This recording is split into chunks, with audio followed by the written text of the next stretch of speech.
मित्रों नमस्कार, हमारे YouTube channel Ganesha voice astro में आपका स्वागत है। मैं महेश कुमार। आज इस वीडियो में हम बात करेंगे खर मास की और साथ ही बात करेंगे कि क्या 14 जनवरी 2021 तक कोई शुभ कार्य होंगे या नहीं।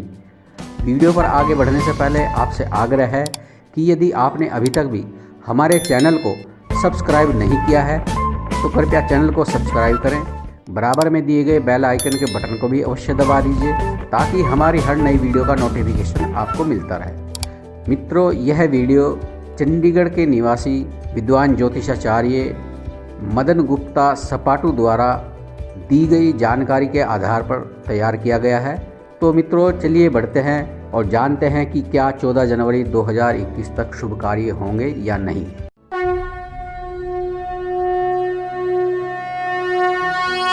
अक्सर 16 दिसंबर से 14 जनवरी तक की अवधि को खरमास का नाम देकर इसे मांगलिक कार्य करने के लिए वर्जित माना जाता है।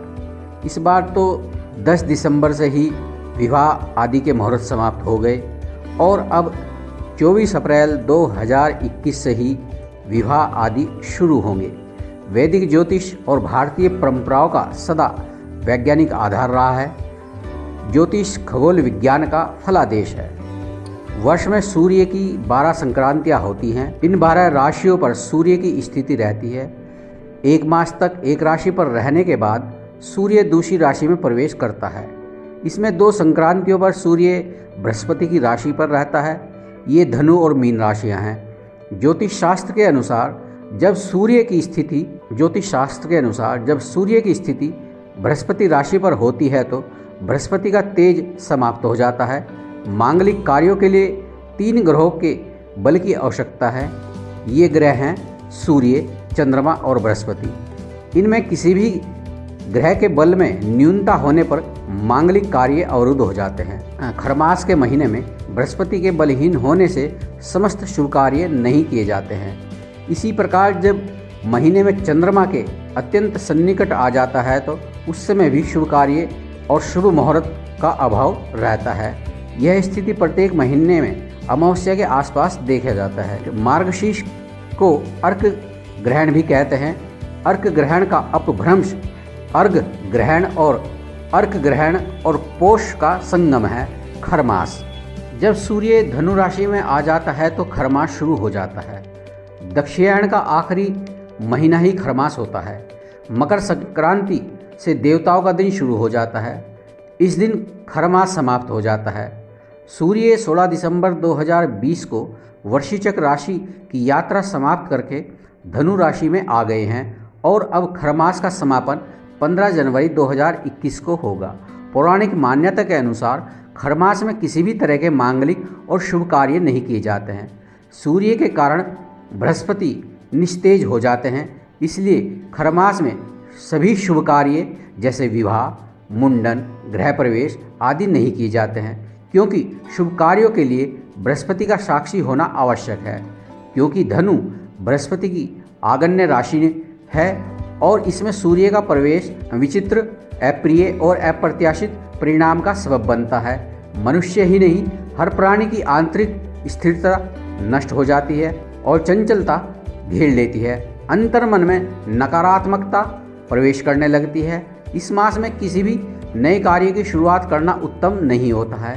सगाई, गृह निर्माण आरंभ, नवीन गृह प्रवेश आदि नहीं किए जाते हैं। धनु राशि की यात्रा और पोष मास के संयोग से गुरुदेव के स्वभाव में अजीब सी उग्रता के कारण यह माह नकारात्मक कर्मों को प्रोत्साहित करता है, इसलिए इसे कहीं कहीं दुष्ट माह भी कहा गया है। बृहस्पति के आचरण में उग्रता, अस्थिरता, क्रूरता के कारण इस मास के मध्य शादी, विवाह, गृह निर्माण, गृह प्रवेश, मुंडन, नामकरण जैसे आदि मांगलिक कार्य अमांगलिक सिद्ध हो सकते हैं। इसलिए शास्त्रों ने इस माह में इन सभी कार्यों को निषेध किया है। ज्योतिषीय मान्यताओं के अनुसार सूर्य अकेले ही 7 ग्रहों के दुष्प्रभाव को नष्ट करने का सामर्थ्य रखते हैं। दक्षिणायन होने पर सूर्य के आंतरिक बल में कमी परिलक्षित होती है एवं ढेरों अवांछित झमेलों का सूत्रपात होता है। पर उत्तरायण होते ही सूर्य नारायण समस्त ग्रहों के तमाम दोषों का उन्मूलन कर देते हैं। इसलिए दैविक, दैहिक और भौतिक कष्टों से मुक्ति के लिए भगवान सूर्य की उपासना असरदार मानी गई है। ऐश्वर्य और सम्मान के अभिलाषियों को खरमास में ब्रह्म मुहूर्त में सूर्य की आराधना करनी चाहिए। कुंडली में बृहस्पति धनु राशि में हो तो इस माह में शुभ कार्य किए जा सकते हैं।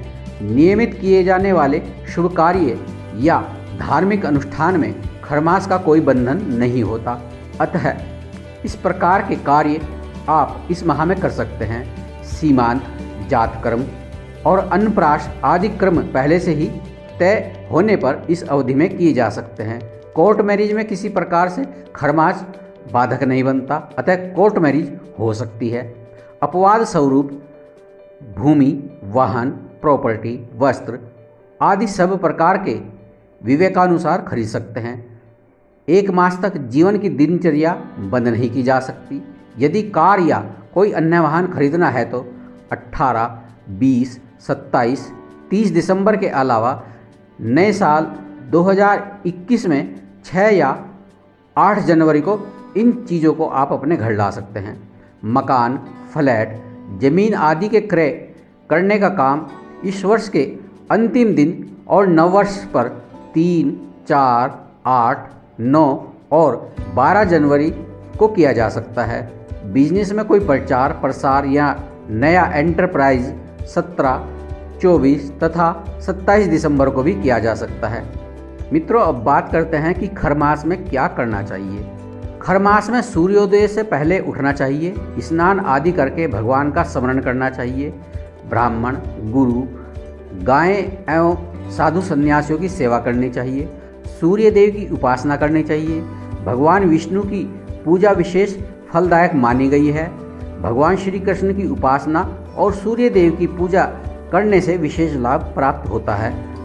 पवित्र नदी में नित्य स्नान करने से कई प्रकार के रोगों से मुक्ति भी मिलती है। खरमास में धार्मिक यात्रा करने को श्रेष्ठ माना गया है।